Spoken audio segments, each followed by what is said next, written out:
Hello, आदाब, नमस्कार, सत श्री अकाल। Thank you so much for joining अस। मैं हूं आरजे आमिर आपके साथ नर्चर लाइफ टॉक्स में। A very beautiful Sunday evening and I have got a very very very marvellous guest with us tonight. आपको मालूम ही है कि हमेशा मैं कोशिश करता हूं कि एक से एक नायाब लोगों से आपको मिलाऊं जिनसे हम बहुत कुछ सीख सकते हैं। बहुत से उनमें से ऐसी शख्सियत हैं जिनको आप पहले से जानते हैं, कुछ को नहीं जानते हैं लेकिन उनको जान जाते हैं। लेकिन आज जो हमारे साथ शख्सियत हैं, उनकी शक्ल देखकर ही आप उनको पहचान जाएँगे, तो ज़्यादा तारुफ़ मतलब ज़्यादा इंट्रोड्यूस करने की ज़रूरत नहीं पड़ेगी। लेकिन फिर भी मैं आपको बता दूँ कि आज हमारे साथ लेजेंडरी एक्टर, राइटर और थिएटर मेंटर हैं, mister Lalit Parimoo. Thank you so much for joining us sir. Hello Aamir, thank you for invite. अच्छा लगा। So thank you so much sir for taking out time. I know you have got a very busy schedule, लेकिन फिर भी आपने वक़्त निकाला। Thank you so much for that. So बहुत सारे आइकॉनिक रोल्स रहे हैं परिमू साहब के। जी जी। शक्तिमान, स्कैम 1992, खुफिया, उसके अलावा इन्होंने आर्टिस्टिकली बहुत कुछ किया है। I mean behind the scenes, जो मेरे ख्याल से बहुत कम लोगों को मालूम होगा, मतलब जनरली पब्लिक में बहुत कम मालूम होगा, but he has been such a great contributor to the arts, जिसके बारे में हम उनसे जानेंगे। He has also authored 2 books about which we'll be talking about, and we'll be talking about his passions. And I'm hoping that you'll learn a lot from listening to him. So let's begin with today's interaction. Sir, you sure have had sure Aamir. such an incredible journey in film and television. Shaktimaan से लेके scam 1992, खुफिया, सो इतने सारे आपने roles किए हैं इतने सालों में। So which has been the closest to your heart? ये बड़ा डिफिकल्ट क्वेश्चन है actually for an actor who is honestly an actor who works passionately, उसके लिए हर रोल इम्पोर्टेंट हो ही जाता है। बिल्कुल। तो वो वैसा ही है जैसे किसी राइटर के लिए सारी किताबें, किसी डायरेक्टर के लिए उसकी फिल्म्स या प्लेस। तो हम हर काम ईमानदारी और मन से करते हैं। फिर भी क्लोजेस्ट अगर कहें तो मैं अगर पूरी जर्नी से गुजरूं और थिएटर डेज को भी याद करूं, मैं थिएटर डेज से शुरू करता हूं। जब मैंने थिएटर शुरू किया दिल्ली में, तो वहाँ पे जी। हम ग्रीक प्लेस भी करते थे।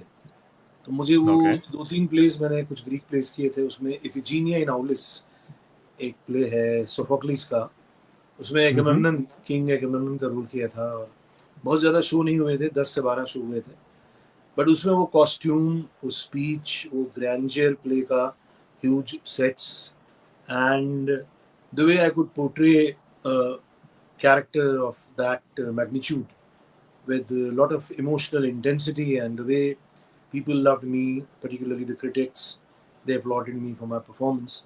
That is one memorable thing. And during my early television days, उन दिनों दूरदर्शन के सीरियल्स बनते थे और बहुत सारे लिटरेचर के कहानियों पर और उपन्यास पर मैंने भी कई सारे टीवी शोज किए हैं। तो उसमें जो प्रमुख नाम है वो मैला आंचल एक सीरियल है था। ओके। फणीश्वरनाथ रेणु एक बड़े चर्चित उपन्यासकार, कहानीकार रहे हैं, जिन्हें आम लोग, उनकी तीसरी कसम नाम की एक कहानी थी जिस पर बहुत साल पहले बासु भट्टाचार्य साहब ने फिल्म बनाई थी, जिसमें राज कपूर साहब ने एक्ट किया था। तो वही लेखक है। जी जी। उनकी जो उपन्यास है, उनकी जो किताब है मैला आंचल, वो पूर्णिया यानी बिहार के एक ज़िले की कहानी है। और वहाँ का ऐसा वर्णन है, वहाँ की ज़िंदगी की ऐसी डिपिक्शन है कि शहर का रहने वाला आदमी तो हैरान हो जाएगा वो किताब पढ़ के। और वहाँ की एक और खूबी है उस किताब को लेके, उस उपन्यास को लेके, कि वहाँ का जन साधारण जन भी उस किताब या उपन्यास के कैरेक्टर्स से वाकिफ है। उस वक्त तो था ही, ये मैं बात कर रहा हूँ 90s की, एग्जैक्टली 1990 में हमने वो सीरियल वहाँ शूट किया था। करीब 3 महीने वहाँ रहे थे। तो मैंने जो रोल किया था वो डॉक्टर प्रशांत, ये कैरेक्टर का नाम था। और गांव का हर आदमी उस कैरेक्टर को जानता था और मेरी बहुत इज्जत होती थी। मैं थोड़ा बहुत वेल नोन हो गया था उस वक्त, लेकिन मुझे गांव के लोग इतना प्यार करते थे, मुझे डॉक्टर साहब ही बुलाते थे।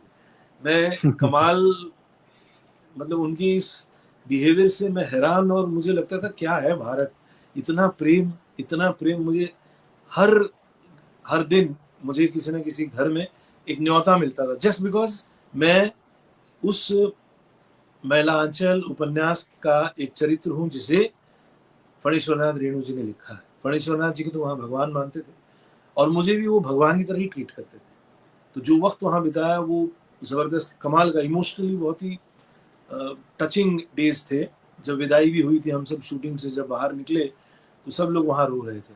तो खैर, कमिंग टू योर क्वेश्चन, कि ये एक कैरेक्टर है जो बहुत मेरे दिल के करीब रहा है। प्ले करते वक्त बहुत आनंद आया, चूँकि कैरेक्टर भी डिफ़िकल्ट था और बहुत रियलिस्टिक था। फिर जो चर्चित कैरेक्टर मैंने किया डॉक्टर जयकौल, वो भी क्लोज टू माई हार्ट रहा है। After the kind of publicity which I got and public liked my role, तो उस वजह से भी मुझे वो पसंद आया। ऐसे कई रोल हैं, जैसे कंगन एक शो था, पता नहीं आप जानते हैं नहीं जानते, कम एपिसोड थे, नियरली 50 एपिसोड्स। ये बात है 2001 के आसपास की। मैं उस वक्त 36 या 37 का था और हालांकि रोल मैंने प्ले किया था नियरली 50-year-old मैन का, जो एक जवान लड़की के प्रेम में पड़ता है और वो लड़की को अपने भाई से वो शादी कराता है और फिर जो गेम्स खेलता है उस पर था। इट वाज कैरेक्टर ऑफ वो you can say white collared cheat, बहुत वेरी शार्प। ट्विस्टेड कैरेक्टर था। हाँ, बहुत ट्विस्टेड कैरेक्टर है, दिखता बहुत अच्छा है, नफीस आदमी है, समाज में इज्जत है, बिजनेसमैन है, बहुत अच्छा काम कर रहा है, लेकिन अंदर उसकी ये क्रूकनेस और हिपोक्रेसी, ये चालाकी, ये सब थी जो लोगों ने कहा मैंने बहुत अच्छा किया। उसमें वो फीमेल को भी विन करने की जो कोशिश थी। तो अनफॉर्चुनेटली ये सीरियल बहुत लंबे समय तक चल नहीं पाया, otherwise this would have been one of my very brilliant performances if people would have loved it. I mean, they could have seen it. जिन्होंने भी देखा उस वक्त तो लोगों ने बहुत पसंद किया था, बिकॉज उसके डबल शेड्स थे और मैं बहुत अच्छे से उसको कर पा रहा था। That तो must ये have been है a very जी, interesting character. Right right right. So कितना अच्छा लगता है। I mean, you're talking about वो गांव में जिस तरह से आपको पुरानिया में प्यार मिला. That actually, pays for itself. I mean, everything aside, all the hard work just gets paid then and there, right? Absolutely, absolutely.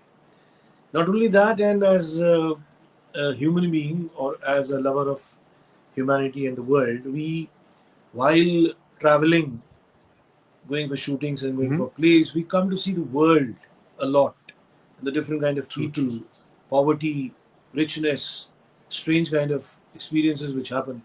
That really enriches you a lot, and that is the best part of an actor's life.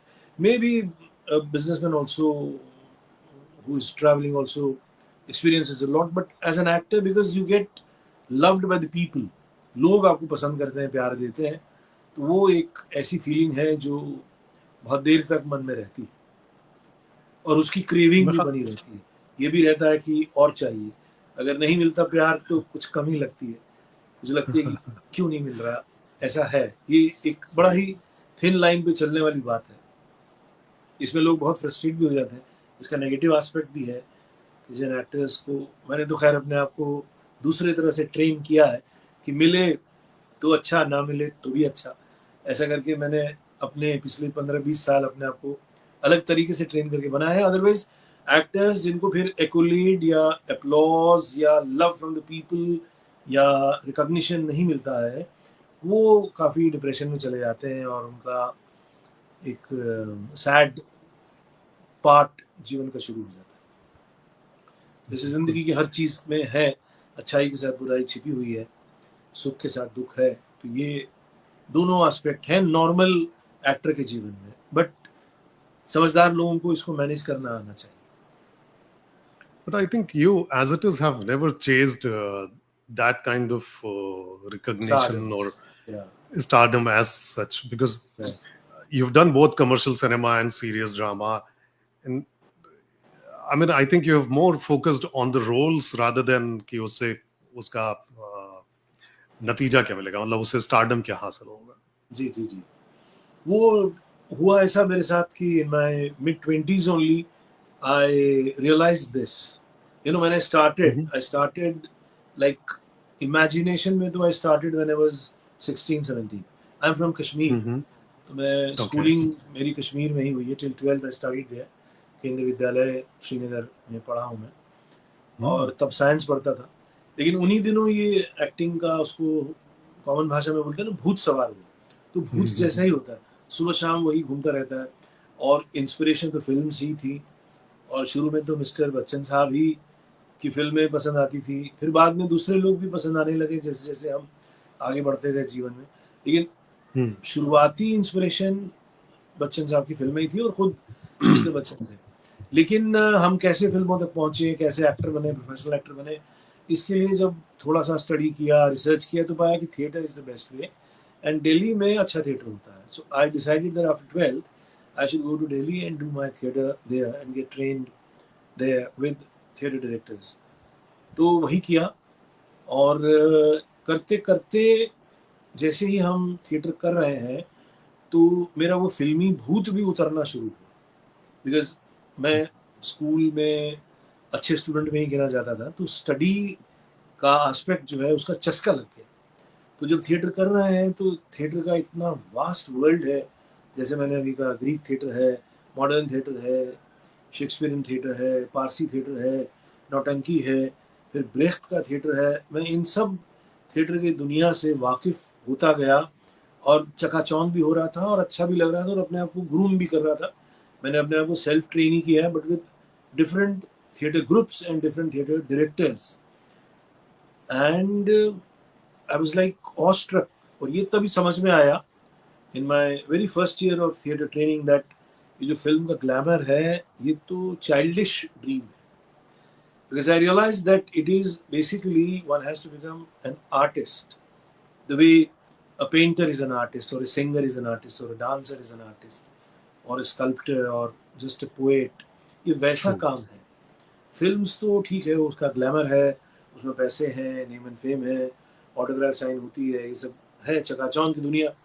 लेकिन वो brain wash हो गया मेरा within 1 year, and I started taking it as a subject.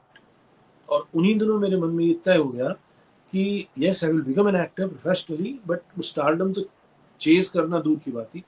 I will just chase the excellence, I will sharpen my self, I will sharpen my skills, and I'll keep on improving and learning and learning and learning. That's how it started. Like there was a famous quotation, a Latin proverb, somewhere I had read it: "Ars longa, vita brevi." Art is long and life is short. This became my one of the important, क्या बोलें उसको, quotation. Motto. Yeah, so that I convinced myself that even if I have to, even if some kind of success I get in the age of 60, I'm open for that. Even if I'm unemployed for next 30 years, I'm ready for that. But I'll chase excellence only. I'll become better and better. But somehow decent life I started living by the time I was 27 or 28. I started earning decently. तो मुझे 60 साल तो अभी हुआ हूँ, 60 साल तक इंतजार नहीं करना पड़ा। I could make my living as an actor by television and films both. So stardom को लेकर मैं एक दो बातें कहना चाहूँगा। वो ये है कि हमारा बॉलीवुड का stardom is totally different ball game. वहाँ हर तरह का आदमी फिट नहीं हो सकता। Like I would say I am not mentally, creatively, intellectually and even morally a fit person to be a hardcore star, because that lifestyle is different, the people are different, demands are different, and the culture is very, very different. If you have read well, if you are like intellectually inclined towards studying and genuine creativity, and you are not a very diplomat kind of a person, and you're not a go-getter of a very hardcore kind, then the Bollywood stardom will not be your cup of tea. So that is how I would see, because I did some films with stars, but it was very difficult to adjust with that kind of an environment. I had a secretary also in my early Bombay days. I did some commercial films, but my roles were cut and all that happened. Then I decided I must stick to television, because television was giving us decent money. Work for 15 days, 20 days. When daily soaps became the talk of the day. You know, when daily soaps began in 1996, 97. तब मैंने भी फिर daily soap पे ही focus करना शुरू किया, और जो भी अपनी आजीविका है उसी से कमाना शुरू किया। लेकिन फिल्म्स फिर भी बाद में आती गई, मिलती गई। एजेंट विनोद, हैदर, मुबारका, कठोर, खुफिया, इस तरह की कई फिल्में मैंने की हैं, जहाँ पे मतलब मेकर्स भी उस तरह से हार्डकोर कमर्शियल वर्ल्ड के नहीं थे, नहीं है अभी भी। तो इस तरह से हमने एक बैलेंस बनाने की कोशिश की है अपनी लाइफ। वाह। सो जब आप अच्छा रोल सेलेक्ट करते हैं, वेदर कमर्शियल या ड्रामा ऐसा के भी हो, लिए, हाँ। सो कैसा भी रोल होता है, तो what do you look for in that role? What is your अब एक्साइटमेंट टू तो देखिए, एक्ट? आज के समय में बात करें, पहले तो कुछ और बात थी। जब मैं अर्ली 20s में था, तब I used to look for the main role. मैंने 20s में जो टेलीविजन किया है, मैंने बस 23, 24 till 30, till my age of 30, 31, I used to look for main role. उसके बाद then a major role was a necessity and okay money was important. अब जो है इस उम्र में और इस स्टेज पे, इस मुकाम पे, ये है कि ठीक ठाक रोल हो, उसका एक अपना वजूद हो पूरे वेब सीरीज में या फिल्म में या टेलीविजन में, और ठीक ठाक पैसे। ये दोनों चीज़ें मायने रखती हैं। पैसे भी अब मायने रखते हैं, क्योंकि कई लोग आपको आपके टैलेंट के हिसाब से नहीं देना चाहते, बहुत कॉस्ट कटिंग करते हैं, तो वहाँ भी कई रोल्स छोड़ देने पड़ते हैं। और कई लोग हमें सिर्फ अगर गेस्ट रोल के लिए कि सर ये 3 सीन ही है, आप करिए, अच्छा है, वहाँ भी हम डीमोटिवेट होते हैं और नहीं करते। और चौथी बात होती है, एक और राज की बात है, बट राज की बात मैं कैसे कहूँ? फेसबुक पे सुन रहे हैं सब। जब पैसों की थोड़ी तंगी हो जाती है, तब भी मैं कर लेता हूँ। नहीं तो अगर मेरी जेब में पैसे ठीक-ठाक हैं, तो मैं बहुत ज़्यादा चूज़ी हो जाता हूँ, ऐसा है। तो सो मैं स्टिक करता हूँ कि बहुत अच्छा, और अच्छा रोल हो, और अच्छा रोल हो। ये सारे फैक्टर्स मायने रखते हैं। तो इतने सालों से आप काम कर रहे हैं, and lot of changes have happened, specially हाँ, इन करेक्ट। सिनेमा और टीवी में तो बिल्कुल सब कुछ बहुत इधर बहुत से उधर नोटिस चला गया रैंक्स है। होता है। सो क्या लग रहा है आपको, ये एवोल्यूशन किधर जा रहा है? ये एवोल्यूशन हो रहा है, डिवोल्यूशन हो रहा है, क्या हो रहा है? देखिए, ये जो भी हो रहा है, क्योंकि मैं स्पिरिचुअल आउटलुक वाला आदमी हूँ, हो रहा है तो ऊपर की ताकतों की मर्जी से ही हो रहा है। आप कह सकते हैं डेविल फोर्सेस जीत रही हैं वहाँ, तो उनके हिसाब से चल रहा है। बट कहाँ जाएगा, इसमें यही है कि टेक्नोलॉजी तो हावी होती गई है और हावी हो रही है, ये तो फैक्ट है। और जहाँ तक लोगों के एम्प्लॉयमेंट या लोगों की करियर की बात है, तो शॉर्ट हम्म, स्पैन करियर्स ही अब देखे जाएंगे। लंबा करियर, जैसे आप मेरे जैसों को भी ले लें, या हमारे सीनियर्स जो फिल्मों में कर रहे हैं पिछले 40 साल से, उनको ले लें, तो बहुत कम लोग मिलेंगे ऐसे आपको जो जिन्होंने 18-20 या 22-23 साल से शुरू किया और 60s में भी वो मैदान में डटे हुए हैं और कर रहे हैं, या उनका एक छोटा मोटा ही सही मार्केट है। ये कम देखने को मिलेगा। अभी तो ऐप्स का ज़माना आ ही गया है और आ रहा है, और इससे भी काफ़ी बड़ा रिवॉल्यूशन आएगा। और वो क्या करेगा, चूँकि देखिए हर चीज़ यूथ ओरिएंटेड बहुत ज़्यादा होती है, और यूथ वाली जो चीज़ होती है वो जल्दी बाज़ार में बिक जाती है और उससे पैसा-वैसा भी ज़्यादा बनता है। तो जैसे अगर हम इस स्किल की बात करें, एक्टिंग स्किल की, हम्म, एक्टिंग स्किल का जो शौक है वो लोगों में बढ़ गया है, लेकिन सिंसेरिटी उतनी नहीं है। फिर भी सिंसियर लोगों की तादाद भी हमारे वक्त के हिसाब से अभी के वक्त में ज़्यादा है, और एम्प्लॉयमेंट की अपॉर्चुनिटीज़ भी ज़्यादा हैं, लेकिन फिर भी अनएम्प्लॉयड बहुत लोग हैं, एक्टर्स भी और टेक्नीशियंस भी। पर अब जो ये ऐप्स की दुनिया आ रही है, इस ऐप से बहुत लोगों को अच्छा एम्प्लॉयमेंट मिल जाएगा, और ख़ासकर जो 18 से 30 की उम्र के बीच के लोग हैं, उसमें बहुत लोग काम अभी भी कर रहे हैं और करते रहेंगे। उनका जो अटेंशन स्पैन है वो अपने आप में छोटा ही होगा, बट रहेगा। और उसमें कुछ जिसे कहते हैं कामयाब, या जैसे यूट्यूब है, यूट्यूब में भी देखिए, विदेशों में भी और भारत में भी, we have many, they say करोड़पति और millionaires YouTubers, but there are thousands of and lakhs of YouTubers who don't make so much of money, but कर रहे हैं लोग, शौक है लोगों के, अपने अपने विचार है, रख रहे हैं। तो काम सभी कर रहे हैं, देखिए स्पीकर्स या अपने लेक्चर देने का काम सभी कर रहे हैं, ठीक ऐसे ही एक्टिंग की दुनिया में भी होएगा और अभी भी हो रहा है। लेकिन साथ में जो बड़ी बात है, आप देखेंगे थिएटर भी अभी जिंदा है और थिएटर और पहले से ज़्यादा लोग कर रहे हैं। मैं बॉम्बे की बात करूं, मुझे लखनऊ का ज़्यादा नहीं पता, बट बॉम्बे में there are small theatre spaces which can accommodate some 25 to 40 people, that's it. And there are so many actors who are not doing anything but theatre. They can bring your own people, दोस्तों को बुला लिया, पड़ोसियों को बुला लिया, performance दिखा रहे हैं और काम कर रहे हैं. So theatre is still alive despite so much of changes happening from television days to satellite television days, now the OTT platforms, and now the app coming up very quickly. Theatre has not shut down, neither in India nor in abroad. तो अभी भी चल रहा है. उसी तरह Very true. Television भी चल ही रहा है, अभी भी डेली सोप्स बन ही रहे हैं, दूरदर्शन भी अपने लेवल पे कार्यक्रम कर ही रहा है, OTT भी अभी सर्वाइव कर ही रहा है, और सिनेमा काफ़ी ऊंच नीच के बावजूद धक्का खाते हुए चल ही रहा है. लोग परेशान हैं, उनकी फिल्में बिकती नहीं हैं और नए नए टैक्टिक्स अपनाते हैं. उसमें अच्छाई कितनी है, बुराई कितनी, अलग बात है. 300 में से 5 फिल्में हिट होती हैं, 600 करोड़ वाली ही हिट होती है. जो भी है, सिनेरियो चेंज हो रहे हैं, बट फिल्में भी बंद नहीं हो रही हैं. There are so many people who are making films. तो सबकी खपत है और होती रहेगी.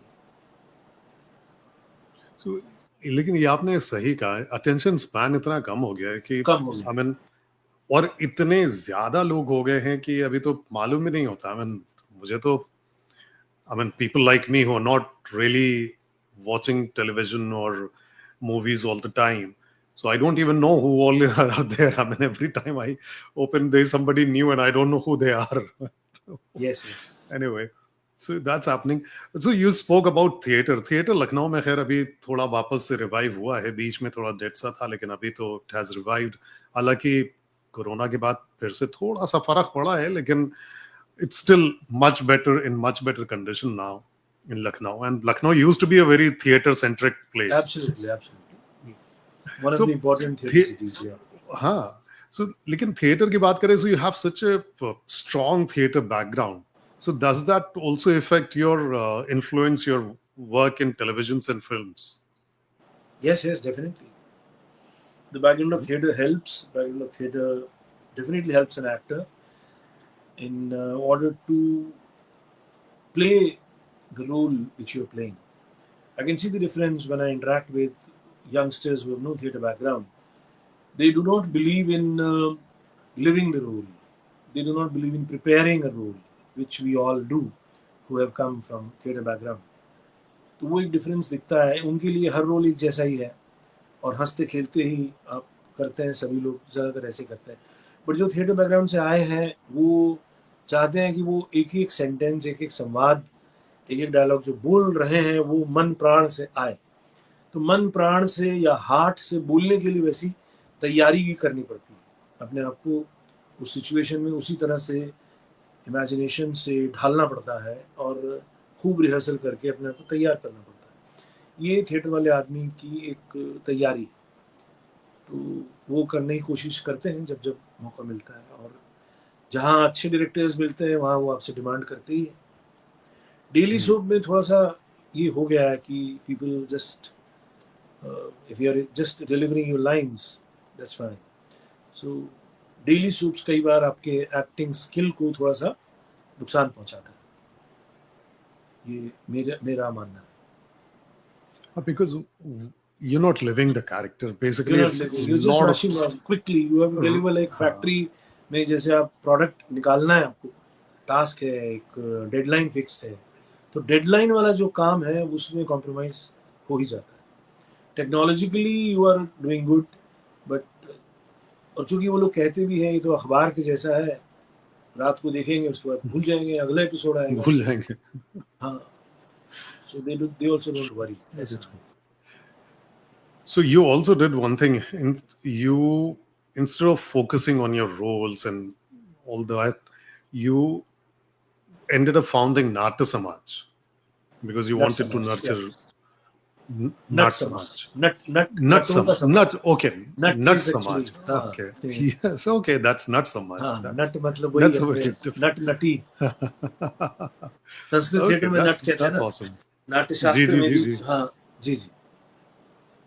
सो नट समाज. तो आपने ये मेंटोरशिप रोल क्यों लिया? मतलब इससे इसमें तो आपको इन्वेस्ट ज्यादा करना है मेरे ख्याल हाँ से, हाँ जी अपना जी। वक्त भी और अपने आप को भी पूरी तरह से. What inspired reason you to do that? या इसका इसके पीछे की बात यह है कि मेरी ज़िंदगी में स्पिरिचुअल ट्रेनिंग बहुत पहले से शुरू हो गई थी, 27-28 साल की उम्र से ही। तो I got trained as a sadhak on the path of yoga and tantra. वो एक अलग पैरेलल स्टोरी है। उसका जो long and short of story यही है कि I became established as a disciple under a guru and doing my practices, gained certain spiritual insights and everything। और मैं एक पर्टिकुलर ऑर्गेनाइजेशन से भी कनेक्टेड रहा, उनके यहाँ भी। वहाँ पे जो है सर्विस एटीट्यूड वाला वर्क, समाज सेवा का जो काम है, समाज की सेवा करनी चाहिए, ये बात मुझे भी समझ आई, that you must always give back to society जहाँ से आपने कुछ लिया। तो मैंने छोटे मोटे उधर ऑर्गेनाइजेशन में समाज सेवा के बहुत काम किए, जिसमें क्या है, रास्ते में पानी पिलाने से लेके, खाना बांटने से लेके, कपड़े बांटने से लेके, सेमिनार और ये सब करने से लेके सब कुछ किया। फिर बाद में मुझे ये समझ में आया कि जिस फील्ड में मैं हूँ वहाँ भी एक सेवा की ज़रूरत है, क्योंकि बॉम्बे में हम बहुत सारे एक्टिंग स्कूल्स को देखते आए हैं और ये भी देखते आए हैं कि वो सब मनी मेकिंग सेंटर्स ही हैं और 3-3 महीने के छोटे छोटे कोर्सेज होते हैं और लोग कुछ सीख नहीं पाते। अपने शूटिंग के दौरान भी हम कई ऐसे एक्टर्स से मिलते हैं जो 3 महीने का कोर्स करके आए हैं बट कुछ सीखा नहीं, उसका एप्लीकेशन भी कुछ खास है नहीं। तो इस दिशा में कुछ होना चाहिए, ये भाव मन में बैठा एज अ सर्विस प्रोजेक्ट। तो उस पर मैंने काम किया 2007-2008 से। तो एकेडमी एंड थिएटर ग्रुप ये मैंने फॉर्म किया, अपने नाम से ही एकेडमी बनाई, ललित परिमो एकेडमी। और उन्हीं एकेडमी में जो हम स्टूडेंट्स को ट्रेन कर रहे हैं, उनको हम नट समाज जो परफॉर्मेंस सेंटर है, थिएटर ग्रुप है, वहाँ पे उनको प्रैक्टिकल ट्रेनिंग दे रहे हैं, प्रैक्टिकल परफॉर्मेंसेस करवा रहे हैं मंच पर। उसमें नुक्कड़ नाटक से लेके प्रॉपर फुल लेंथ प्लेस तक की हमने एक तैयारी कर रखी है। ये अभी तो काफ़ी समय हो गया मुझे ये सब करते हुए, तो अच्छा लगता है। जवान लोग आते हैं, उसमें कुछ गुमराह होने के लिए भी आते हैं, कुछ बेवकूफ़ बनने के लिए भी आते हैं। टैलेंट होता नहीं है, लेकिन फिर भी माँ बाप के पास पैसा है, बॉम्बे शहर का एक अट्रैक्शन है, ग्लैमर की दुनिया है, बनना चाहते हैं। तो मैं उन लोगों में से हूँ जो उन्हें बहुत ही स्ट्रेट फॉरवर्ड तरीके से गाइड करता हूँ। कई लोगों को तो मैं बोल भी देता हूँ कि आप मत इसमें अपना समय गंवाइए, आप गलत कर रहे हैं, आपके पास वो है नहीं टैलेंट, वेस्ट हो जाएगा सब कुछ। लेकिन जो लेकिन वो है आप और इसलिए कर पा रहे. हाँ जी, सॉरी, नहीं, हम बस इतना कहने जा रहे थे कि वो आप इसलिए कर पा रहे हैं क्योंकि आप बेसिकली उससे पैसे नहीं कमाना चाह रहे हैं, क्योंकि जो पैसे हाँ कमाना हाँ चाह रहा होता है वो कहता है कि आओ तुम भी आओ, तुम भी आओ, तुम भी आओ. हाँ, मुझे मेरी बड़ी इच्छा है कि जिसको मैं सिखाऊं वो कहीं काम तो करे, वो हुनर। मैं थोड़ा एज ए पेरेंट ही काम करना चाहता हूँ या करता हूँ, इसलिए मैं लोगों को अपने साथ साल 2 साल 3 साल तक थिएटर ग्रुप में जोड़े रखता हूँ। तो जो लोग सिंसियर रहे हैं वो मेरे साथ 2-3 साल तक कनेक्टेड रहे हैं और मैं उनको लेके ही प्लेस करता रहा हूँ।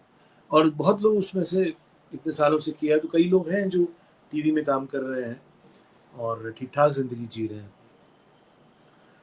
बाकी ये फील्ड तो ऐसा है कि it's a life long training process and very few really want to groom themselves. पता नहीं ये एक्टिंग फील्ड के साथ ऐसा क्यों है। बाकी आप देखिए सिंगिंग और डांसिंग और पेंटिंग में तो ऐसा नहीं है। People are ready to invest some good 6-7 years in training. हर जगह एक उस्ताद का सिस्टम है। शॉर्टकट मेथड पता नहीं क्यों एक्टिंग के साथ ही कनेक्टेड है। ये भी एक सोचने वाली बात है, जबकि ये भी उतना ही डिफ़िकल्ट आर्ट है जितना सिंगिंग, डांसिंग, पेंटिंग एंड शायरी करना है। समय लगता है सीखने में, बहुत समय लगता है। मतलब साल 2 साल तो आदमी को अगर स्टेज से शुरू करें तो खड़े होके 2 लाइन बोलने में ही 1 साल 2 साल लग जाता है। बहुत गलतियाँ होती हैं और जब तक वो अभ्यास नहीं होगा, उसको हैबिट नहीं होगी ऑडियंस फेस करने की, तब तक उसकी इनहिबिशन और गलतियां दूर नहीं होती।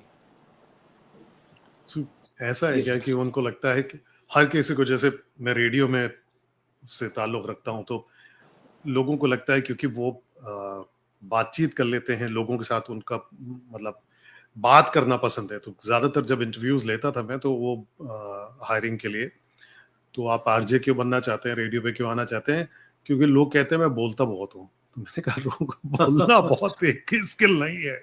सो लोगों को लगता है कि वो अपने लाइफ में छोटी मोटी नौटंकियां करते रहते हैं अपने दोस्तों के साथ, करेक्ट ये वो, correct. And that makes them a good actor. I think that is how जी जी, someone they ऐसा don't he. really understand the mechanics और इस behind it. फील्ड के साथ ऐसा है, इसमें पिछले मतलब सिनेमा के दिनों से जो ऐसी कथाएं भी चली है ना, जो फिल्म मैगजीन्स और न्यूज़पेपर्स में भी छपे हैं कि ऐसे रास्ते से ही गुजर रहा था और फुटपाथ पे था और किसी डायरेक्टर ने देख लिया और उठा लिया और हीरो बन गया, रातों रात जो हीरो बन जाते हैं। ऐसी बहुत लोगों की कहानियां हैं, तो उन कहानियों पर यकीन करने वाले लोग बहुत हैं। ये है। True, very तो true. किस्मत आजमा के और देखेंगे, ये भी है, किस्मत आजमाने आ म, जाते हैं, ये है। लेकिन मजे की बात यह है कि उसमें से बहुत सारी कहानियां जो होती हैं वो झूठी बहुत होती ही झूठी होती है, और बहुत ही उसको प्रोसेस करके बनाया गया होता है। यू रियली है। हाँ डोंट नो हाँ, what is in the right background. Right I mean वो तो राइट। सामने जो प्रेजेंट कर दिया आपको वो मालूम है। एक दफा इस इंडस्ट्री में आइए तो आपको मालूम चलता है कि बहुत सी कहानियां तो सिर्फ कहानियां हैं, there is no absolutely basis for that. Absolutely. Yeah but you also, अच्छा, how do you make it happen, क्योंकि you do a lot of low cost performances like The Father. You want to keep theater accessible for people. So how do you make it happen? I mean, doesn't it really burden you somehow? It does, but I see to it कि it doesn't burden me much. It is, I mean, economically I lose money definitely, but I calculate it like this: that I don't smoke, I don't drink, Hmm. I don't attend parties, I don't spend too much on lavish clothes and all. So I have cut down my expenses. So from that budget, I invest it here this way. This is how I That's a calculate nice it. word. Yeah. Yeah. And so, acha, spirituality की बात हो रही थी, but so really want to talk about your books. मैं मनुष्य हूँ और मुखौटा. Right. मुखौटा, हाँ। So tell मैं us something about. हाँ, मैं मनुष्य हूँ is a collection of place Mhm. And उसमें एक इम्पॉर्टेंट प्ले है, मैं मनुष्य हूँ, उसी के नाम पे टाइटल ऑफ द बुक है। तो मैं मनुष्य हूँ is a play which is based on what I call as Abhinay Yoga. ये भी Hmm. मेरा एक थोड़ा रिसर्च वर्क जैसा सब्जेक्ट है। मैं इस पर काफ़ी Mhm. आर्टिकल्स और दूसरी चीज़ें लिखता रहा हूँ, और फिर ये प्ले मैंने बनाया कि अभिनय के जरिए एक तरह का योग संभव है। ये इसका जो है मुख्य बिंदु है, और जो हमारी नेगेटिव एनर्जी है उसको हम ट्रांसफॉर्म कर सकते हैं पॉजिटिव एनर्जी में, पॉजिटिव इमोशन में, बाय एक्टिंग। तो Mhm. उस तरह के मोनोलॉग्स मैंने बनाए हैं। तो इसमें Okay. मोनोलॉग्स हैं, सीन्स हैं। This whole play is a collection of few important monologues, negative monologue and then a positive monologue. ऐसा इसमें Oh. कई एक्टर्स, हाँ, कई जो कैरेक्टर्स हैं वो एक नेगेटिव, मान लिए एंगर है, तो एंगर को पोर्ट्रे करते हैं पहले, एंगर जैसा होता है, Hmm. क्यों मुझे Mhm. गुस्सा आ रहा है, क्यों ये हो रहा है, ऐसे एंगर की सारी बातें हो गई। फिर उसका ऑपोजिट थिंकिंग कि एंगर को कैसे कंपैशन में चेंज करें, इस तरह का मोनोलॉग भी साथ में बनाया है, so that a person who is angry, if he applies those lines, वो अपने आप को ट्रांसफॉर्म कर सकता है। खैर ये अभी नाटक के ही फॉर्म में है।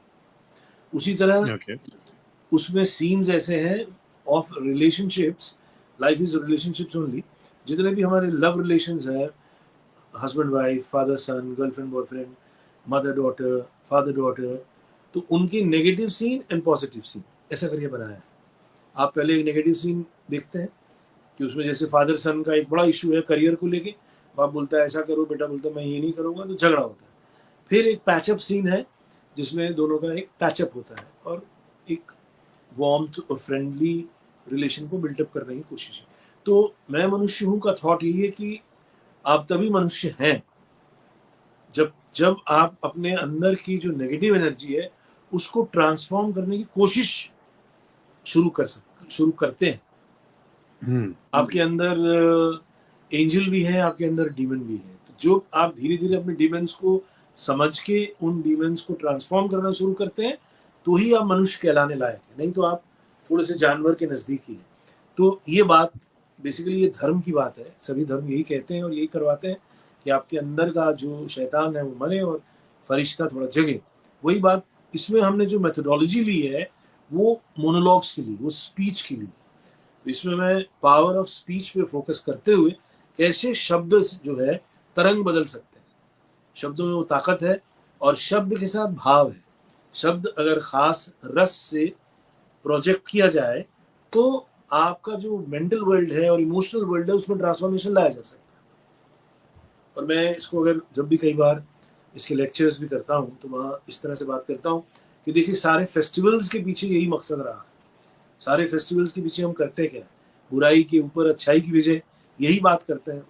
और फेस्टिवल में होता क्या है, एक रिचुअल है, शब्द है, गीत है, फिर संगीत है, कुछ बोला जाता है, तो उससे वो एनवायरनमेंट को चेंज कर रहे हैं। तो ये बात अगर हम ड्रामा में अप्लाई करें, एक्चुअली ड्रामा के इतिहास में ये पहले हो चुका है। इसको वेस्ट में मिस्ट्री प्लेस भी कहते थे। मिस्ट्री प्लेस इसी तरह के नाटक थे और भारत में भी संस्कृत थिएटर के टाइम में इस तरह के नाटक हुए हैं जहाँ पे अपने माइथोलॉजी के थीम को लेकर लोगों में मॉरलिटी को जगाने की कोशिश की है। ये बात पहले भी हुई है और नाट्यशास्त्र तो इसका एक बहुत बड़ा एग्जाम्पल है। मैंने नाट्यशास्त्र में ऐसा है ये मैंने बाद में जाना। I read in detail Natyashastra much later in my life, like after I discovered what I call as Abhinay Yoga, because of my spiritual practices. I am an actor. I used to see that there's some very negative emotions which are predominant in me, and when I am portraying a character, and through character, when those emotions are getting channelized in the form of a scene, I'm very relaxed after that.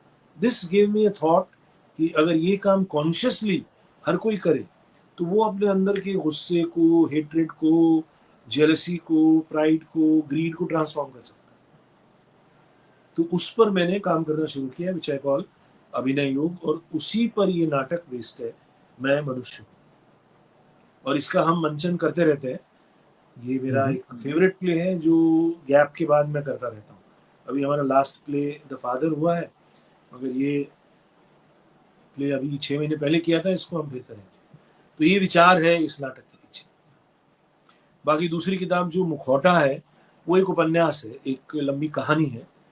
और कहानी यूं है कि एक आम आदमी जैसा ही small town से बॉम्बे आता है और यहाँ एक छोटी नौकरी कर रहा है, लेकिन वो झूठ नहीं बोल पाता। वो थोड़ा सा पुराने स्कूल का है, और पुराना स्कूल मतलब ईमानदार है। बेसिकली उसके जेनेटिक ट्रेट में ही ईमानदारी है। And he is not smart, street smartness नहीं है उसके पास, और अनफॉर्चुनेटली उसको मार्केटिंग का ही जॉब मिला है और वो प्रोडक्ट बेचने में झूठ नहीं बोल पाता। तो इस वजह से उसकी तनख्वाह कम है, ऑफिस वाले भी खुश नहीं है, और घर वाले, बीवी और बच्चे जो है वो भी छटपटाते रहते हैं कि ये हमारे पापा, बेटा बोलते पापा झूठ नहीं बोलते, माँ समझाती रहती है लेकिन थोड़ा झूठ बोलने में क्या है, बट वो नहीं बोल पाते। तो बच्चे के मन में कहानी, मेन कहानी बच्चे की है, तो बच्चे के मन में ये भाव बैठा हुआ है कि पापा झूठ नहीं बोलते। तो बच्चा अपने दोस्तों के साथ एक फन फेयर में जाता है और वहाँ पे एक फिक्टिशियस स्टोरी बनाई है कि वहाँ पे एक मुखौटा बेचने वाला एक कपल है। वो तरह तरह के मुखौटे बेच रहे हैं, मास्क बेच रहे हैं। उसमें कोई अमीर बनने का मुखौटा है, कोई आर्टिस्ट बनने का मुखौटा है, कोई बुद्धिजीवी बनने का मुखौटा है। मुखौटा लगाइए और ऐसे बनिए। और एक झूठ बोलने वाला मुखौटा भी बिक रहा है वहाँ पे। तो इसको ये स्ट्राइक करता है कि मेरे पापा झूठ नहीं बोलते, मैं ये मुखौटा ले लेता हूँ। तो वो मुखौटा ले लेता है, खरीदता है। घर में माँ माथा पीटती है कि ये क्या लेके आया बच्चा, लेकिन वो बोलता है कि पापा पहनेंगे तो झूठ बोलना शुरू हो जाएगा। तो पापा शाम को आके देखते हैं और वो भी बोलते हैं, अरे ये क्या बचपन है भाई, कौन ऐसा होता है क्या। लेकिन अब यहीं पे थोड़ा सा एक इमेजिनेटिव ये लिबर्टी ली है, तो मुखौटा पहनते मुखौटा चिपक जाता है उनके साथ। बच्चे की खुशी के लिए पिता मुखौटा लगा लेता है, वो स्टिकअप हो जाता है, ऐसे चिपक जाता है। वो निकालना चाहते हैं, निकाल भी नहीं पाते।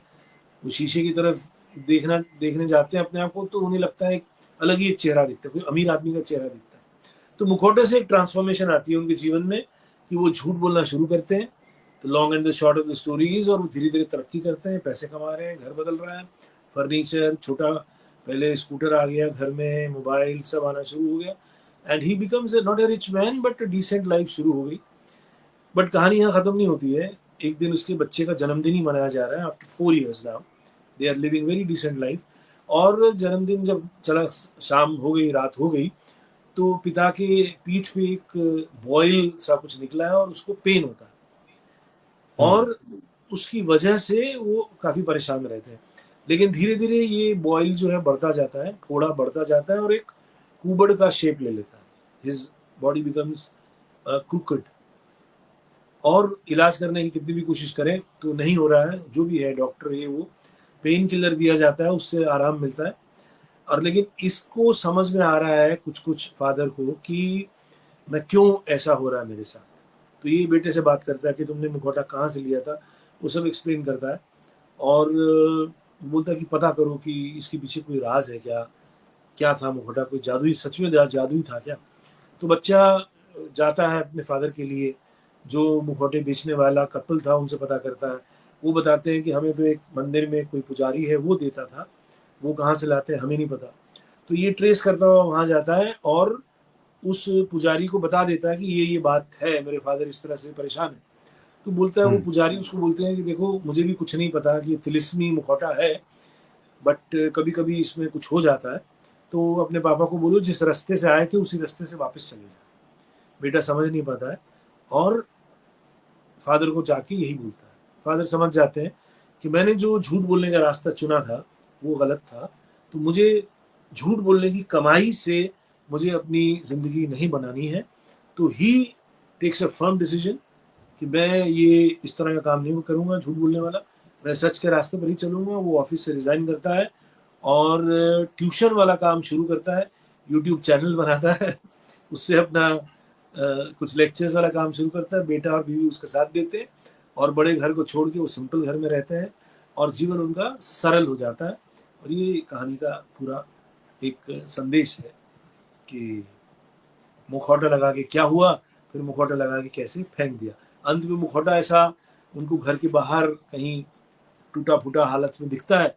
तो सिंबॉलिकली उस कहानी में ऐसा मेंशन किया मैंने कि पूरा परिवार मुखौटों को लेके एक समुद्र किनारे जाके वहाँ धरती में गाड़ आते हैं उसको, and they are finished with the world of lies and mask. Deception. Yeah Wonderful. That is brilliant. So, you're talking about Abhinay Yog. थोड़ा सा उसके बारे में और बताएंगे प्लीज। अभिनय योग एक बनता हुआ रिसर्च विषय है और मैं इसको काफ़ी काम कर रहा हूँ उसके ऊपर।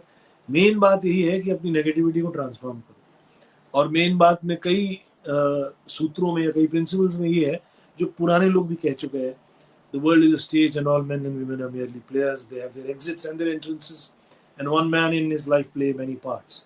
So how to play your part truthfully, ये अभिनय योग बता रहा है आपको। आप ये मान के चलिए कि from birth till death you have many parts to play. If you play your part honestly and truthfully at any stage of life, it could be a kid, a teenager, a young man, a middle-aged man, an old man, and then a dying man, and then you take an exit. So play, how to play your part, the role playing पर आपको guidance दे रहा है अभिनय योग, और continuously आपको ये याद दिला रहा है कि मैनेज योर नेगेटिव इमोशंस।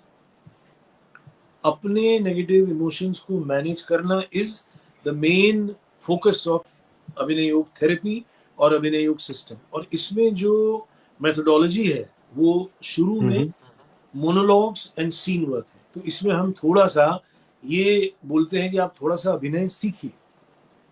हर किसी को अभिनय करने की जरूरत है, एक्चुअली सब कर रहे हैं लेकिन उन्हें पता नहीं कि अभिनय हो रहा है। एक्चुअली ज्ञान की दृष्टि से देखें, from top knowledge, whenever you utter, whenever you use words, you are actually acting.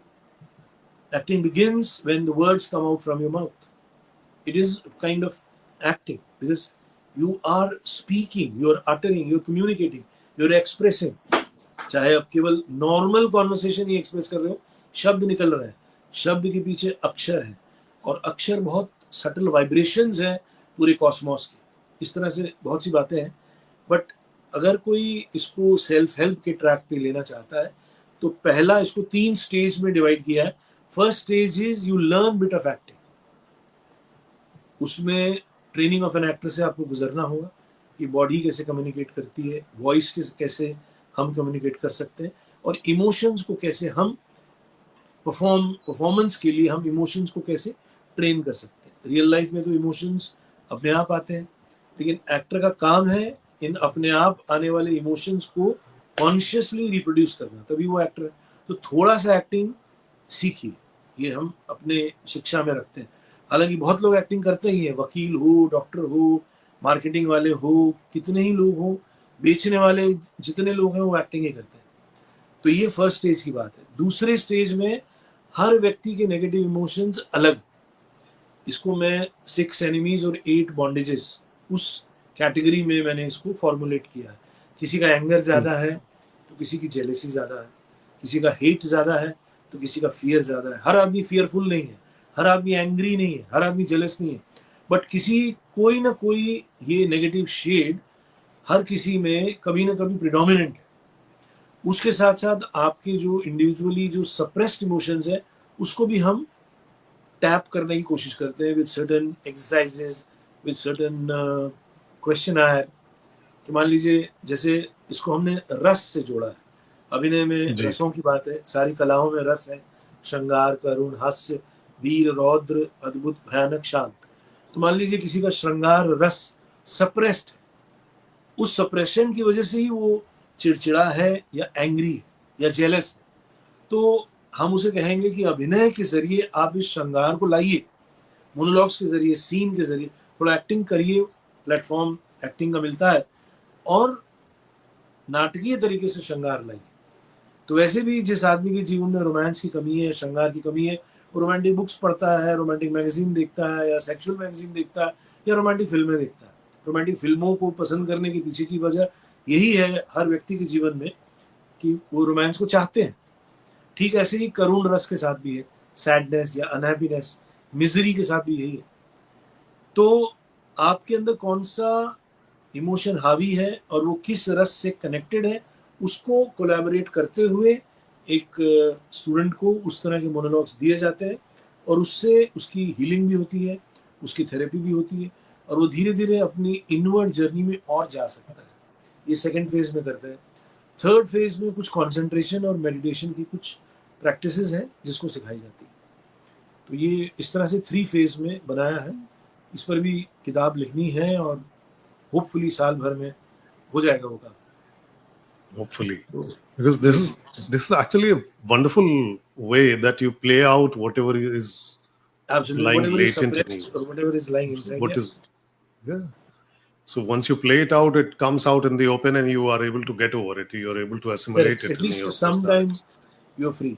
नहीं Yeah, तो दबा हुआ ही रहता है, आप उसी से जूझते very रहते true. हैं।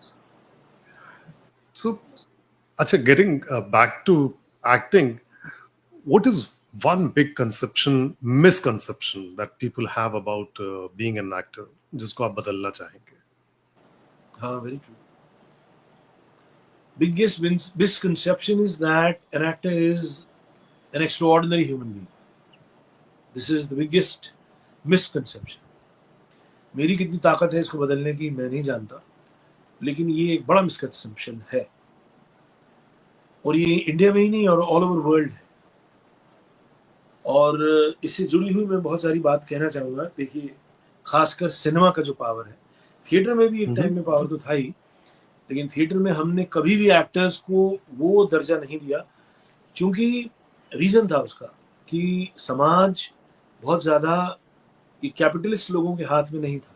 समाज तब भी प्रीस्ट क्लास के हाथ में था, और प्रीस्ट क्लास ये जानता था, या ब्राह्मण क्लास ये जानता था कि एक्टिंग का जो काम है ये झूठा है, it is a fake work. उसके ज़रिए हम एक पर्टिकुलर इमोशन जनरेट कर रहे हैं, दैट्स फाइन, या एंटरटेनमेंट कर रहे हैं, दैट्स फाइन। जैसे देखिए, शेक्सपियरियन पीरियड में भी पूरे यूरोप में एक्टर्स को गंजा करके रखा जाता था। How many people are aware of this? Reason was because they were not supposed to mingle with the normal main society. They were kept at a distance.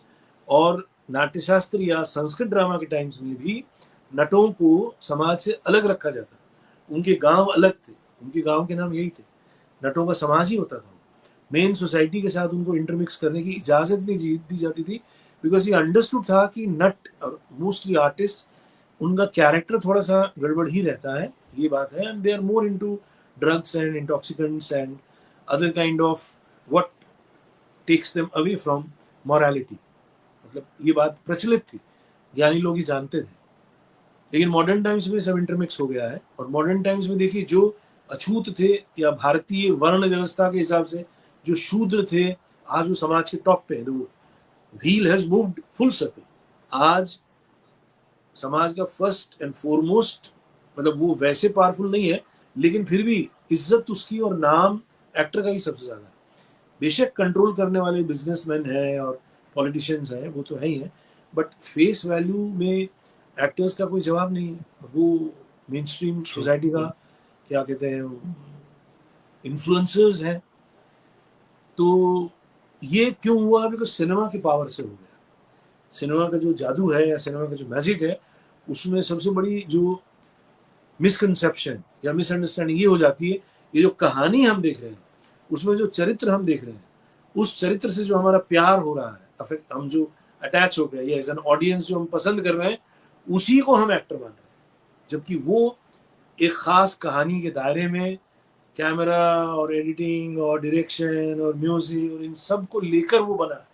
वो अकेले में तो नहीं बना है. अभी अमिताभ बच्चन साहब है, वो दीवार फिल्म का कैरेक्टर है, तो लोग वही समझ रहे हैं उनको. या मुझे आप डॉक्टर जयकॉल से पसंद कर रहे हैं, या कुछ लोग पसंद करते हैं, तो मैं डॉक्टर जयकॉल कहाँ हूँ? मैं थोड़े वो हूँ. और लेकिन आइडेंटिफिकेशन एक्टर की ऐसी होती है. तो एक टाइम में या अभी भी एक्टर्स को इमेज बिल्डिंग के लिए ऐसा बोला जाता है कि आप ऐसे पसंद किए जाते हैं तो वैसे ही रहें. आप रोमांटिक हीरो पसंद किए जा रहे हैं तो आप जिंदगी में भी रोमांस करिए, नहीं कर रहे हैं तो कम से कम छपिए, झूठे रोमांटिक किस्से छपवाइए अपने, ताकि आप रोमांटिक हीरो की इमेज को जिंदा रखें और वो फिल्म चले आपकी जिसमें आप रोमांस कर रहे हैं. तो ये बहुत बड़ा मिसकंसेप्शन है. अगर समाज बहुत समझदार लोगों का बन जाए तो एक्टरों को इस तरह से पसंद नहीं किया जा सकता. और दूसरी बात, ये स्वयं एक्टर्स के लिए बड़ा घातक है. क्योंकि मेरे जीवन में जो भी चेंज आया, कि मैं क्यों फिलॉसफी और स्पिरिचुअलिटी की तरफ गया, क्योंकि मेरे जीवन में यही रियलाइजेशन हो रहा था कि मैं वो कैरेक्टर नहीं हूँ. मुझे महिला अंचल से बहुत प्रशंसा मिली और लोग ऑटोग्राफ साइन कर रहे हैं, वही जो मैंने बताया, गांव में खाने के लिए बुला रहे हैं एंड ऑल दैट.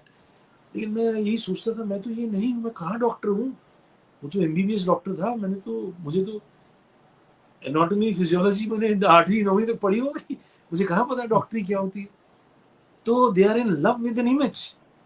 तो ये बड़ा अजीब है, मैं कुछ और हूँ और मेरी इमेज कुछ और है. ये द्वंद्व मेरे जीवन में शुरू हुआ. आई एम नॉट माई इमेज.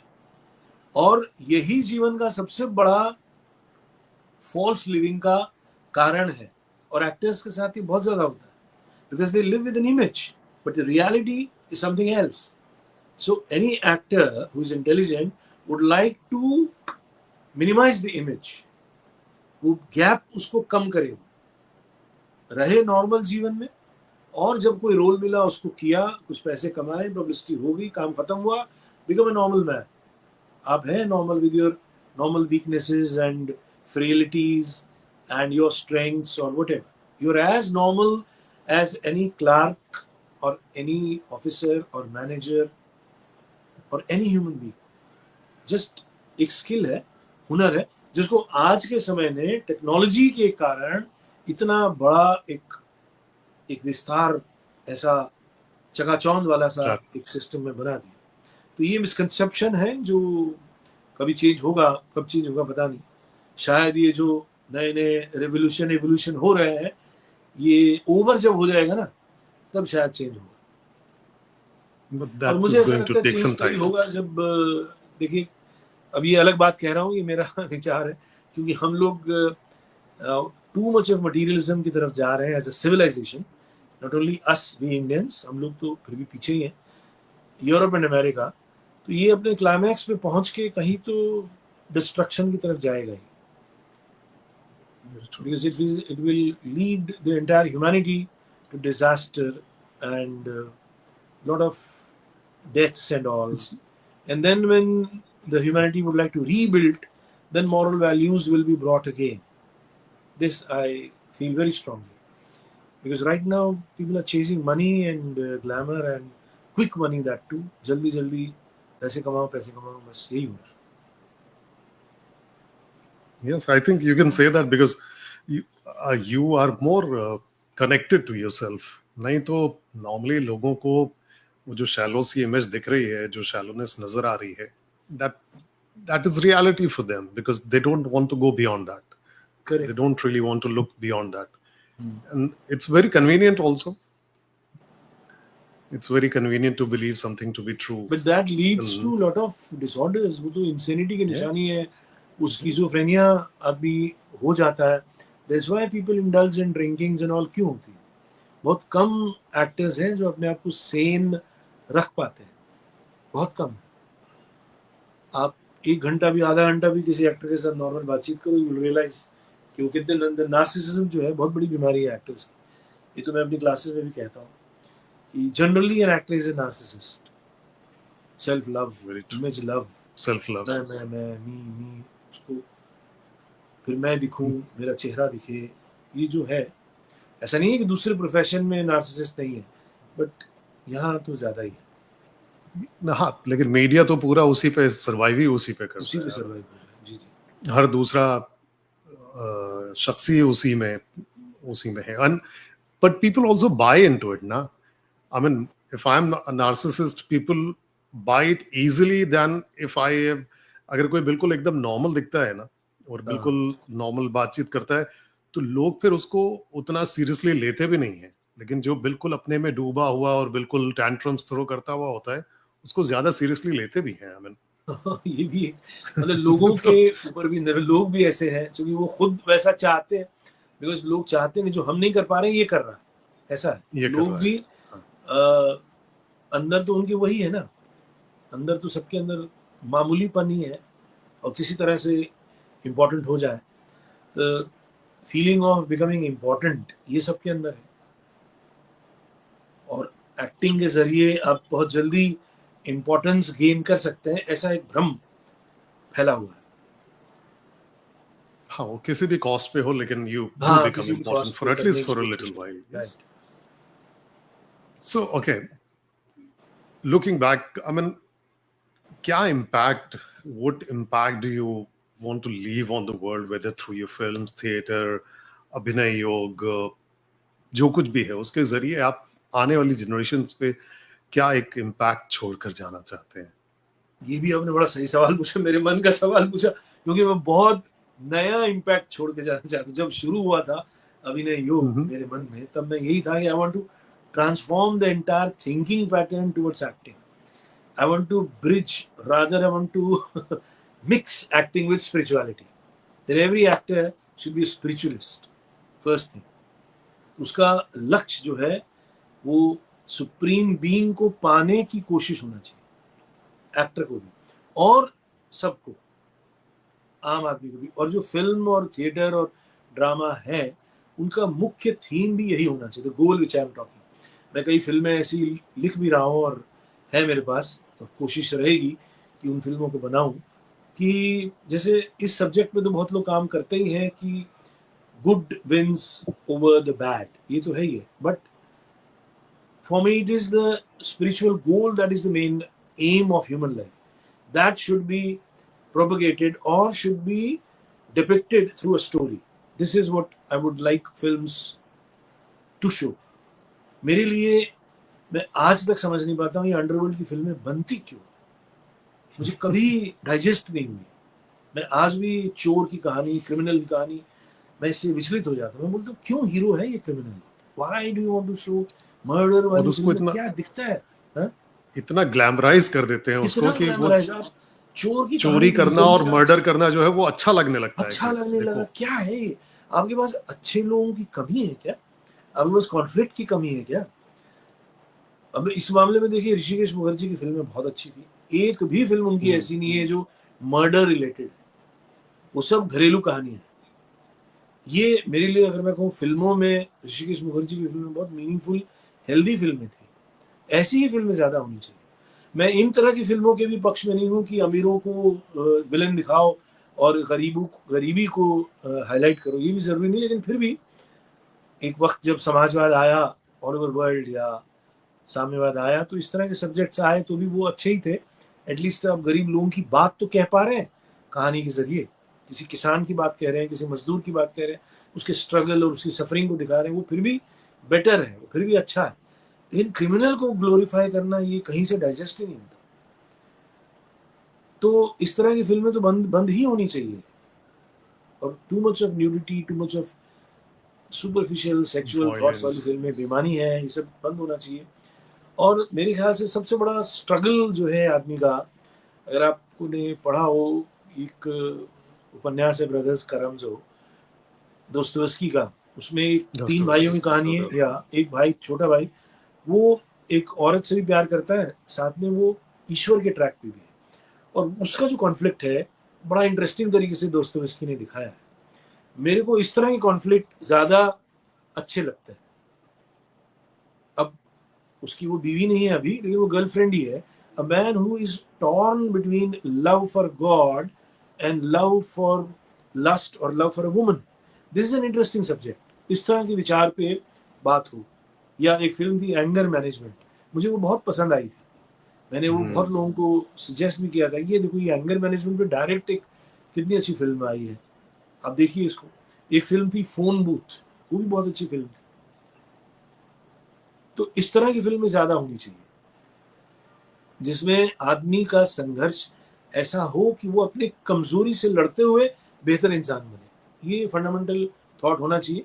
और बेहतरी की राह में चलते चलते अध्यात्म के पथ पे चले, ईश्वरमुखी राह पे चले और उसमें कुछ करे। मतलब मैं लेक्चर की तरह हो ऐसा इसके पक्ष में नहीं हूँ। डेफिनेटली ड्रामा होना चाहिए, जैसे एक चर्चित ड्रामा है हमारा डाकू रत्नाकर वाल्मीकि बना, ये वन लाइन बहुत अच्छी है। अगर वो क्रिमिनल की भी स्टोरी, मैंने कई बार सोचता हूँ क्रिमिनल की ऐसी स्टोरी हो कि वो आगे चल के एक सेंट बना। अब रामायण लिखने वाले तो वाल्मीकि है, और वाल्मीकि का बैकग्राउंड तो एक डकैत का बैकग्राउंड था। तो इस तरह से अगर हम ट्रांसफॉर्मेशन या ट्रांसफॉर्मेटरी फिल्म बनाते हैं तो see we must be able to inspire people to live a better life. The purpose of art पहले भी था, अभी भी है, होना चाहिए, to spread a noble sentiment. आपके अंदर अगर घृणा है तो घृणा प्रेम में बदले, एटलीस्ट कहानी देख के या साहित्य पढ़ के या फिल्म देख के आपके अंदर नफरत आए। जैसे एनिमल है, ये सैड है कि एनिमल जैसी फिल्में चल रही है, बट वो बनाई बहुत अच्छी फिल्म है, परफॉर्मेंस वाइज ब्रिलियंट है, बट इतना वायलेंस अपने पिता को लेके भी सबके मन में है, बट उसका प्रेजेंटेशन इतना क्रूड है कि वो आपके अंदर एनिमल भाव को ही जगा रहा है, वो उसको ट्रांसफॉर्म नहीं कर पा रहा। अगर वो ट्रांसफॉर्मेटरी होता तो फिल्म बहुत पावरफुल थी, फिल्म बहुत बड़ी थी। फिल्म में बहुत पोटेंशियल है, फिल्म मीडियम में बहुत पोटेंशियल है, जो अभी तक सही लोगों ने इस्तेमाल नहीं किया। और मुझे लगता है ये इस्तेमाल भारत से ही होना चाहिए। ये क्राइम वर्ल्ड भी अमेरिका ही लाया, क्योंकि अमेरिका बना ही क्रिमिनल तरीके से है, और वहाँ का अंडरवर्ल्ड बहुत पहले से इस्टेब्लिश हुआ है, और अंडरवर्ल्ड वाले ही पैसा लगाते हैं फिल्मों में, ये वहीं से शुरू हुआ। ये भी एक सैड पार्ट है। Film is an expensive business और एक्सपेंसिव आर्ट। शायरी तो आप घर में बैठ के कलम से कर सकते हैं, लेकिन फिल्म में पैसे लगते हैं, और ईमानदारी का पैसा लगाने वाले कम है, तो बेईमानी का पैसा ही लगता है, तो काला धन ही लग रहा है यहाँ पे। ये भी एक विचित्र सी बात है। तो फिर जो काला पैसा धन, लगा रहा है वो अपने वर्ल्ड को ग्लैमराइज करवा रहा है। वो अपने वर्ल्ड को ग्लैमराइज करवा रहा है, ये हो रहा है। Because इसलिए एक विशियस सर्कल में पूरा घूम रहा है। very true, very true, बदलना बड़ा very मुश्किल है। interesting actually. हाँ, एटलीस्ट पीपल शुड टॉक, लोग बात करें इस विषय पे। बदलना तो अभी बड़ा डिफिकल्ट है, लेकिन असल में देखिए ये बहुत ईमानदारी से जुड़ा हुआ मामला है। हमारे देश में, सब देशों में ऐसा, ये मैं इकोनॉमिक्स की बात कर रहा हूँ थोड़ा सा लीक से हट के, कि 40% of every countries economy is black money. आप सोचिए, अब वो ब्लैक मनी कहाँ जाएगा? ब्लैक मनी ऐसे ही चला जाता है। सिनेमा भी एक ब्लैक मनी बर्बाद करने का एक माध्यम है। आप इसका डेटा देखिए, इंडिया में जितनी फिल्में बनती है उसमें 5 या 10 फिल्में चलती है, तो बाकी फिल्मों का पैसे बर्बाद ही होता है। हाँ ठीक है, आपकी उस फिल्मों ने लाइट बॉय को, स्पॉट बॉय को या कैमरामैन को कुछ दिहाड़ी दे दी, उनकी रोजी रोटी चल पड़ी, बट ओवरऑल बिजनेस के पॉइंट ऑफ व्यू से तो किसी के 6 करोड़ गए, किसी के 10 गए, किसी के 15 गए, किसी के 2 करोड़ गए। जा ही रहे पैसे, जितनी भी फिल्में बन रही हैं सब बर्बादी हो रही। कहाँ थिएटर मिलता है इंडिपेंडेंट सिनेमा? फिर बड़ी फिल्में बनती हैं 50 करोड़, उसमें से 30 करोड़ बर्बाद होते हैं, वैसे होता है। तो ये क्या है? It is a bad economy, क्योंकि वो पाप का धन है। इसको मैं अगर आध्यात्मिक दृष्टि से कहूं तो ये पाप का धन है जो बर्बाद हो रहा है। वो कभी, जिसको बोलते हैं बरकत, वो बरकत नहीं होती ऐसे काम से, ऐसे पैसे से। ये समाज के बड़े लोगों को समझना होगा। जैसे सट्टे में भी पैसे बर्बाद होते हैं, जुए में पैसे बर्बाद होते, गैम्बलिंग इज व्हाट, ये गैम्बल जैसा ही हो गया। So we have created another gambling world, but in a very creative way, in a very artistic. And actually, the people who are involved, they're all artistic. Cameraman देखो, editor देखो, art director देखो, musician देखो, background देने वाला देखो, actors देखो, ये सब कलाकार हैं, हुनर है इनके पास। ये कुछ भी नहीं जानते बिजनेस के बारे में, केवल एक हुनर है, बस उसको बेच के 4 पैसे कमाना चाहते हैं। पर जो अंदर पीछे कंट्रोलर्स हैं, मेकर्स हैं, वो कैसे हैं, ये मायने रख रहा है। तो इधर अगर चेंज आ जाए तो काफी चेंज आ सकता Yes, absolutely. I mean, this was a very surprising conversation, because here I'm talking to an actor, and it is more spiritually inclined and more eye-opening than I could have really thought. I mean, I could have imagined. Brilliant, absolutely brilliant, and so much to learn from you. But I'm so thankful that you took out so much time for us, sir. And है। 1 घंटा हो गया बातचीत करते हुए हमें वैसे। हाँ, लेकिन मुझे वक्त का एहसास अभी भी नहीं है, अभी भी सवाल है मेरे पास। चलिए, अच्छा, खैर, एक आखिरी सवाल तो मैं फिर भी पूछ ही लेता हूँ कि if you had to sum up your life's philosophy 1-2 sentences में, तो क्या होगी वो?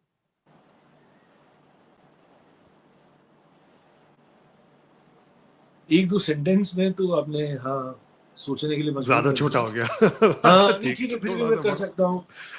Live okay. To become a better human being, live to be a better human being, मैंने यही मंत्र बनाया। A better human being is the goal and motto of life. I will never be happy if I have more crores of rupees, more houses, couple of farmhouses, and dozens of cars. That will not make me happy. If I evolve as a human being, more and more superior human being, if I become in my coming years, I'll be happy, and that is the goal of life. Wonderful. I think that just shows that you are so in tune with your spirit, with your higher purpose, that I really could have expected that answer. Thank you so much, sir. I mean, it was absolutely amazing talking to you, and it was Thank you. quite Thank you. something. ऐसा नहीं लग रहा कि I'm talking to a Bollywood actor. It feels more like that I'm talking to somebody who's very close, somebody elder who has so much to share and tell people.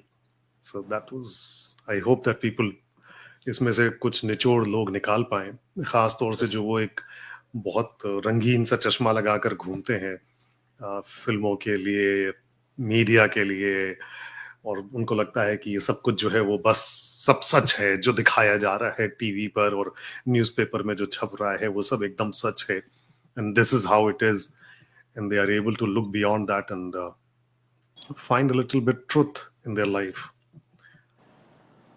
Thank you so much, sir, and Thank you. have a lovely We had a nice conversation. yes, and I hope that you do write your book soon enough so that Yeah. I'm able to Definitely. read it.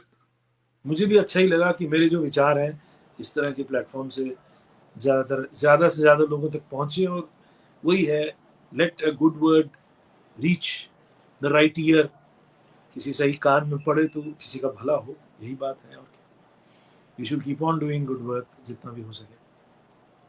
Thank you so much, sir, and good night. बहुत बहुत Good night. शुक्रिया आपका.